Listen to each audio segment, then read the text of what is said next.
Diqqat! Pensionerlar uchun xushxabar. Bu ma'lumotni barchaga ulashib ogohlantirib qo'ying.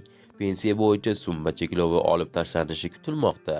Hozirda sizning ish haqingiz 10 million yoki 15 million bo'lsa ham, siz faqatgina eng balandi 3,5 million so'mgina pensiya olasiz xolos.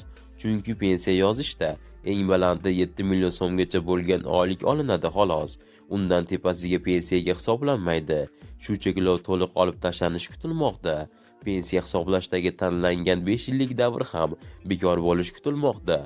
Respublikadagi eng ko'p pensionerlar Farg'onada bo'lib, viloyatda har 8 kishidan biri pensiyaga chiqqan.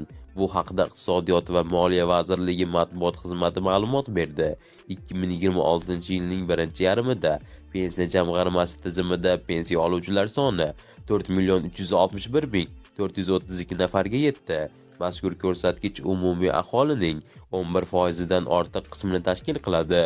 Ularning 83% yoshga doir, 11% nogironlik, 6% boquvchisini yo'qotganlik pensiyasi oladi. Tahlillarga ko'ra, pensionerlar soni 2025-yil iyuldan joriy yil iyuligacha 158,9 ming nafarga oshgan. Mamlakatda oylik o'rtacha pensiya miqdori 1,688 ming so'mdan to'g'ri keladi. Eng kam pensiya miqdori esa 878 ming so'm.